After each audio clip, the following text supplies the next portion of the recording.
Welcome to Just Breathe. I am so happy you are here. Before I get into today's episode, I want to share some super exciting news with you. I won the Women in Podcasting Award for Best LGBTQ plus podcast. Thank you so much to everyone who voted. Thank you for listening, and thank you everyone for sharing your stories and just being part of this magical podcast that I love doing so very much. This week is actually Just Breathe's official 5th birthday. So it was a huge honor and just a really super cool way to celebrate. So today's episode drops within 2 weeks of this election cycle. And I don't know about you, but I am exhausted. I am exhausted from the insane pace of the news cycle. I am exhausted from the palpable energy radiating from just the sheer number of unprecedented events and factors that are wrapped up in this race.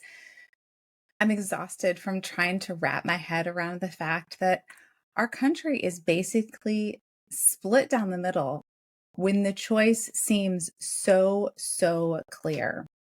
And while I could spend the next 10 minutes listing all of the differences, I will simply summarize it as this.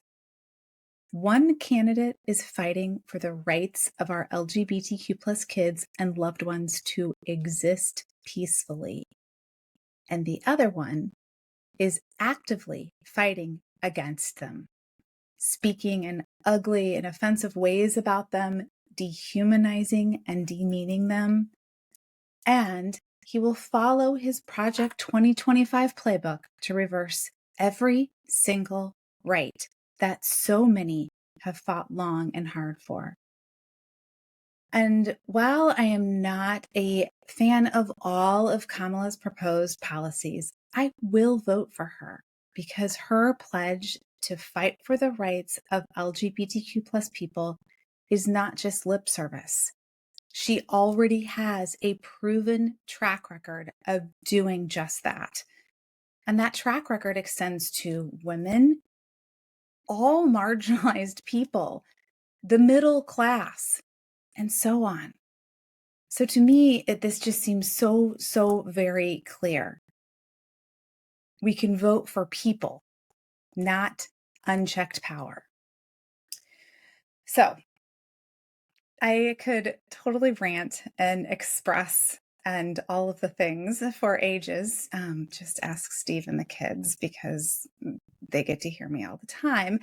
But I will stop here because what I really want to talk about today is how to take care of yourself around all of this election stuff. And I have 10 suggestions for you for today. So get ready to take some notes. First, if you haven't listened to the last episode with 𝗛𝗲𝘁𝗵𝗲𝗿, go listen to it next. Kelly is a nervous system specialist, and in addition to having us practice one technique during her interview, she also gives examples of several more that are incredibly helpful for soothing your nervous system. Second, do not pay attention to the polls. They are crazy making. And unless you are an expert at reading the raw data, what the media gives us is designed to keep us anxious and on the edge of our seats. And while the techniques behind polling, they are scientific, it is still partisan, meaning that the questions asked, the way in which they are asked, to whom they are asked, and in what format they are asked, along with really dozens of other signifiers, that it all informs the raw data. And then from there, statistically, the numbers can be skewed to tell a whole spectrum of stories. So like I said, crazy me.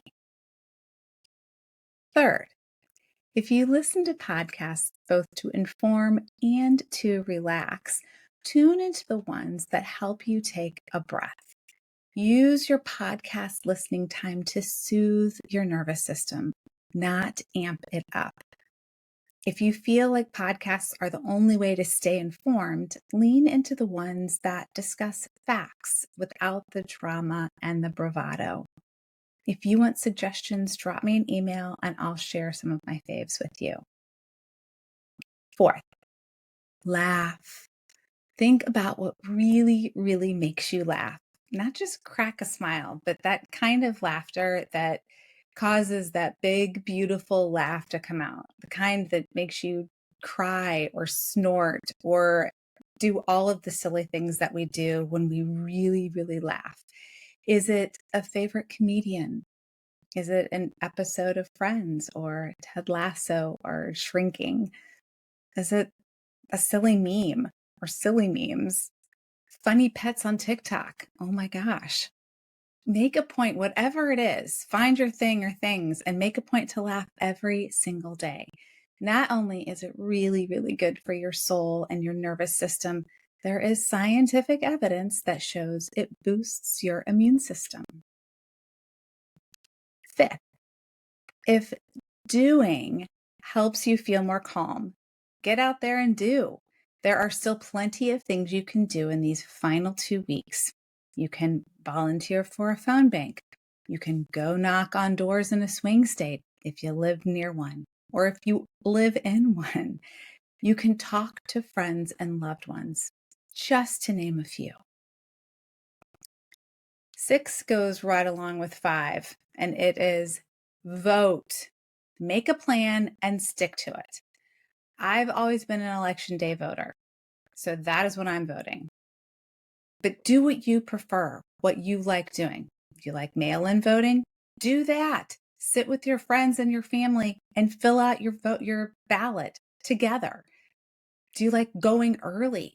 Right now, so many states are already voting in person, early voting. Do it. Or maybe you're like me and you like day of voting. Just pick one, make a plan, stick to it, and for extra bonus points, take a friend.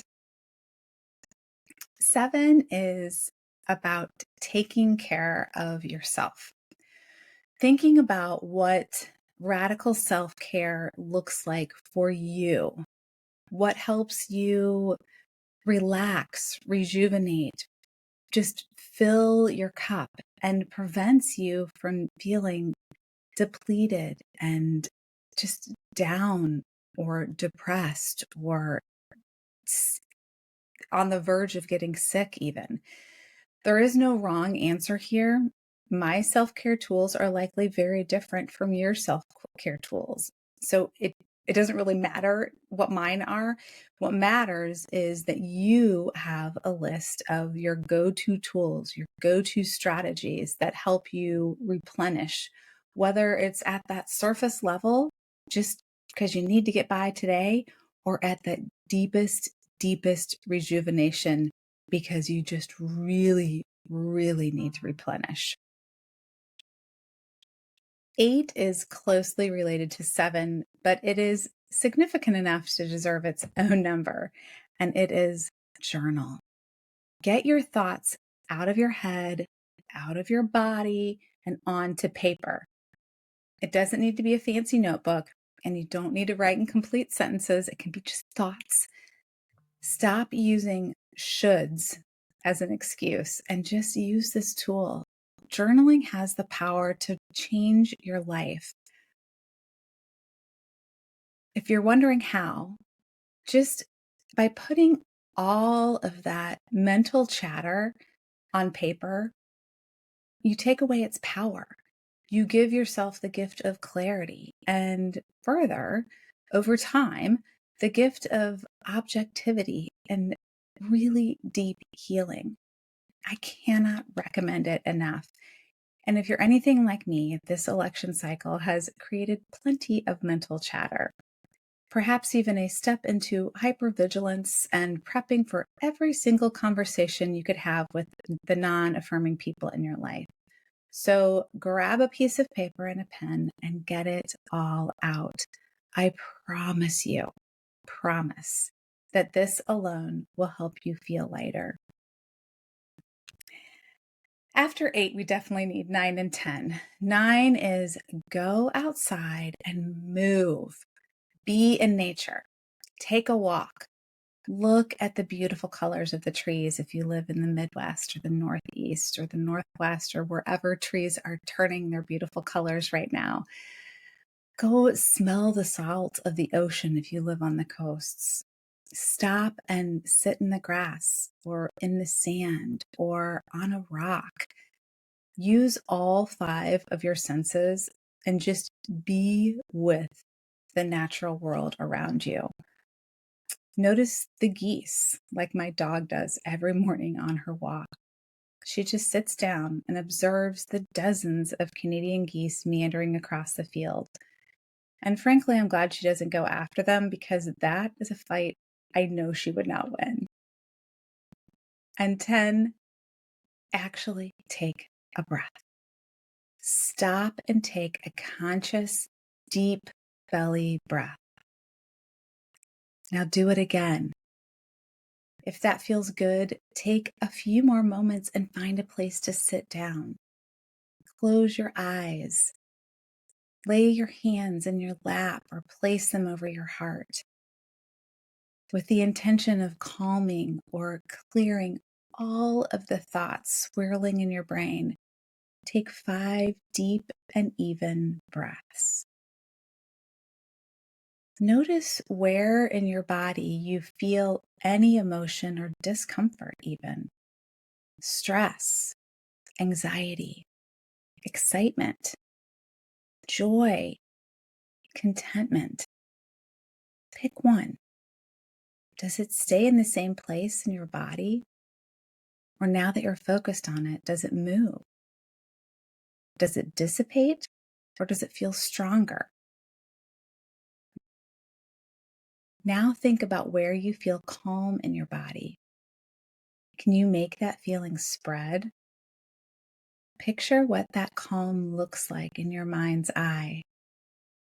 Take note because you're going to take this with you. Take 3 more breaths. Wiggle your fingers and your toes and open your eyes.